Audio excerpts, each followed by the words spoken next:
विशेष स्पष्टीकरणात आपण आयुर्वेदाच्या अगदी मूळ आणि पायाभूत संकल्पना समजून घेणार आहोत. बरं, हे काही मोठं जड पुस्तक नाहीये बरं का. हे विश्लेषण पूर्णपणे एका सोप्या, सुटसुटीत आणि अत्यंत प्रभावी रिव्हिजन नोट्सवर आधारित आहे. कोणत्याही कठीण विषयाला सोपे बनवणे आणि त्याचे टप्प्याटप्प्याने स्पष्टीकरण करणे हीच तर खरी माहितीची ताकद आहे. चला तर मग एका अत्यंत रंजक प्रवासाला सुरुवात करूया, जिथे आपण हे प्राचीन ज्ञान अगदी सहजपणे उलगडणार आहोत. म्हणजे बघा, आपण सहसा वैद्यकीय शास्त्राकडे कसं पाहतो? आजार बरा करायचा, बरोबर? पण आयुर्वेद फक्त आजार बरा करण्यावर थांबत नाही. या व्याख्येनुसार ज्या शास्त्रामध्ये हितकर, अहितकर, सुखी आणि दुःखी अशा मानवी आयुष्याचा प्रत्येक छोट्या मोठ्या पैलूचा विचार केला जातो, त्याला आयुर्वेद म्हणतात. म्हणजेच हे केवळ कसं जगायचं हे सांगत नाही, तर एक खऱ्या अर्थाने अर्थपूर्ण आणि आनंदी जीवन कसं जगायचं याचं हे एक संपूर्ण शास्त्र आहे. आजच्या आपल्या या प्रवासात आपण 5 मुख्य टप्पे पाहणार आहोत. आयुर्वेदाचे प्रयोजन, त्रिदोष, शरीराचे आधारस्तंभ, आजाराची कारणे आणि शेवटी त्याची चिकित्सा. अगदी क्रमाने जाऊया. चला तर मग आपल्या पहिल्या टप्प्याकडे वळूया. प्रयोजन आणि अंगे. आता मानवी जीवनाचे सर्वोच्च ध्येय काय असावे हे प्राचीन ग्रंथांनी 4 शब्दांत सामावले आहे. धर्म, अर्थ, काम आणि मोक्ष. याला आपण पुरुषार्थ म्हणतो. पण सर्वात महत्वाची गोम इथेच आहे. हे 4ही पुरुषार्थ साध्य करण्यासाठी एकच गोष्ट अत्यंत आवश्यक आहे आणि ती म्हणजे निरोगी आयुष्य. जर शरीरच साथ देत नसेल तर भौतिक काय किंवा आध्यात्मिक काय कोणतंही यश मिळवणे निव्वळ अशक्य आहे. आरोग्य हाच सर्व यशाचा पाया आहे. आता हे ऐकून आपण नक्कीच थक्क होऊ. आयुर्वेदाची अष्टांग म्हणजेच 8 मुख्य शाखा आहेत. प्राचीन काळी वैद्यकीय शास्त्राचे किती सूक्ष्म आणि सविस्तर वर्गीकरण केले होते. यामध्ये कायचिकित्सेपासून म्हणजेच अंतर्गत आजारांपासून ते थेट लहान मुलांसाठी बालचिकित्सा, मानसिक आजारांसाठी ग्रहचिकित्सा, डोळे कान नाकासाठी ऊर्ध्वांग चिकित्सा आणि हो, अगदी सर्जरीसाठी शल्यचिकित्सेचाही समावेश आहे. यावरून या शास्त्राच्या सखोलतेची अक्षरशः प्रचिती येते. आता आपण दुसऱ्या अत्यंत महत्वाच्या टप्प्याकडे वळूया. त्रिदोष, वात, पित्त आणि कफ. वात, पित्त आणि कफ हे शरीराचे मूळ दोष आहेत. पण हे शरीरात असतात कुठे? हे अतिशय लॉजिकल आहे बरं का. आपण दोषांचे शरीरातील स्थान खालून वर अशा क्रमाने पाहू शकतो. वात हा नाभीच्या खालील भागात, पित्त हे नाभी आणि हृदयाच्या मधील भागात आणि कफ हा हृदयाच्या वरच्या भागात म्हणजे छाती आणि डोकं या ठिकाणी असतो. अगदी सुटसुटीत. पण यापुढची माहिती तर आणखीनच भन्नाट आहे. या दोषांचा केवळ शरीराच्या अवयवांशीच नाही, तर आपल्या वयाशी आणि दिवसाच्या वेळेशीही थेट संबंध असतो. म्हणजे विचार करा, सकाळी आपण थोडे संथ असतो, कारण बालपणी आणि सकाळच्या वेळी कफ प्रबळ असतो. तारुण्यात आणि भर दुपारी पित्त प्रबळ असते, तेव्हा आपली ऊर्जा एकदम सर्वोच्च असते. आणि म्हातारपणी तसंच संध्याकाळच्या वेळी वात प्रबळ होतो. निसर्गाचं आणि शरीराचं हे कनेक्शन किती अचूक आहे नाही का? आता प्रश्न असा पडतो की दोषांचे संतुलन बिघडले आहे हे कसे ओळखावे? तर प्रत्येक दोषाचे स्वतःचे असे विशिष्ट गुण आहेत. उदाहरणार्थ, वात रुक्ष म्हणजेच कोरडा आणि चंचल असतो. पित्त हे उष्ण आणि तीक्ष्ण असते, तर कफ हा स्निग्ध, शीत आणि स्थिर असतो. या गुणांची ओळख पटवणे हीच कोणत्याही आजाराचे मूळ शोधण्याची खरी चावी आहे. आणि याचा थेट परिणाम आपल्या पचनावर होतो.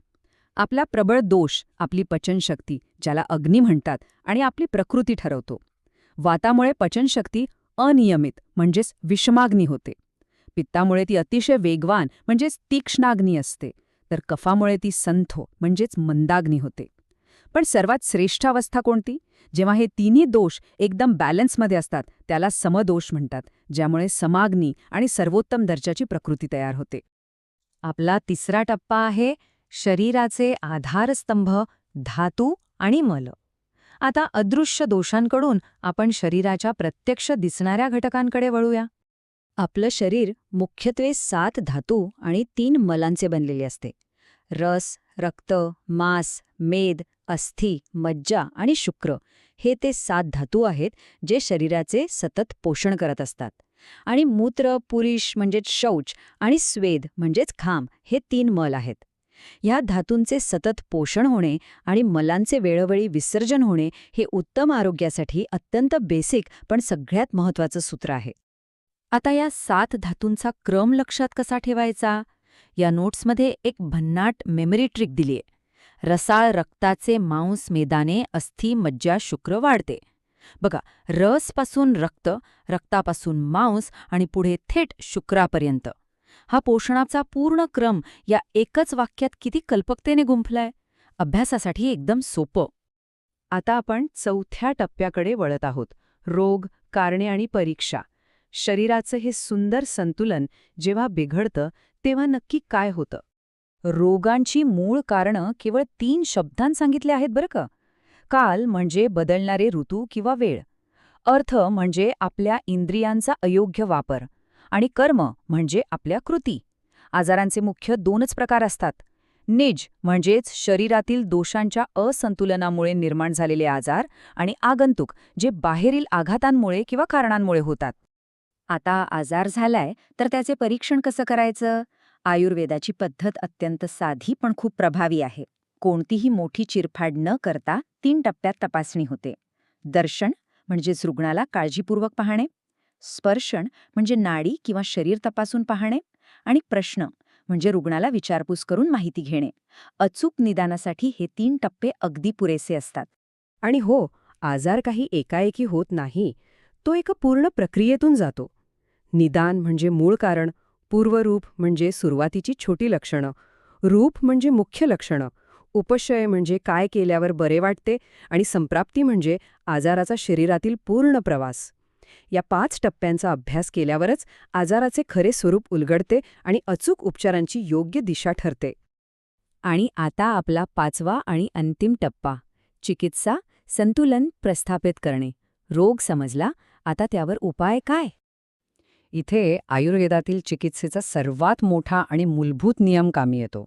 वृद्धी आणि क्षय सिद्धांत. हा अक्षरशः गेम चेंजर नियम आहे. सोप्या भाषेत सांगायचे तर समान गुणांनी दोष वाढतात आणि विरुद्ध गुणांनी दोष कमी होतात. म्हणजे जर शरीरात थंडीमुळे कफ वाढला असेल तर तो कमी करण्यासाठी उष्ण गोष्टींचा वापर करावा लागतो. उपचारांचे हे साधे आणि नैसर्गिक तत्व खरोखरच प्रचंड प्रभावी आहे. आता वाढलेल्या दोषांवर उपचार करण्यासाठी 2 मुख्य पद्धती वापरल्या जातात: शोधन आणि शमन. शोधनमध्ये शरीरात वाढलेले दोष मुळापासून बाहेर काढले जातात, आणि शमनमध्ये हलक्या औषधांच्या सहाय्याने त्या दोषांना शरीरातल्या शरीरातच शांत केले जाते. जर शोधन करायचे असेल तर प्रत्येक दोषाची एक विशिष्ट उपचार पद्धत आहे. वाढलेल्या वातासाठी बस्ती म्हणजेच एनिमा, पित्तासाठी विरेचन म्हणजेच पोट साफ करणे, आणि कफासाठी वमन म्हणजे उलटी करवणे.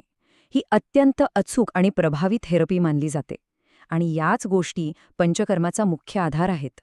पण जर दोष थोडेच वाढले असतील आणि त्यांना फक्त शांत करायचे असेल, म्हणजेच शमन करायचे असतील, तर आपल्या घरातल्याच गोष्टी उत्तम औषध ठरतात.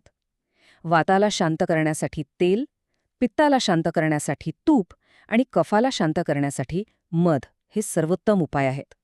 रोजच्या वापरातल्या ह्या गोष्टी किती उपयुक्त ठरू शकतात नाही का? आणि जाता जाता या नोट्समधील ही शेवटची एकदम सोपी मेमरी ट्रिक: वा पे क. हो, वात, पित्त आणि कफ. हा साधा शब्द लक्षात ठेवल्यास त्रिदोषांचा मुख्य क्रम कधीच विसरणार नाही. कठीण शास्त्रीय माहिती अशा सोप्या सूत्रांमध्ये बांधणे हेच तर खरं स्मार्ट वर्क आहे. तर या संपूर्ण स्पष्टीकरणातून आपण आयुर्वेदाचा मूळ संकल्पना अत्यंत सुव्यवस्थितपणे समजून घेतल्या.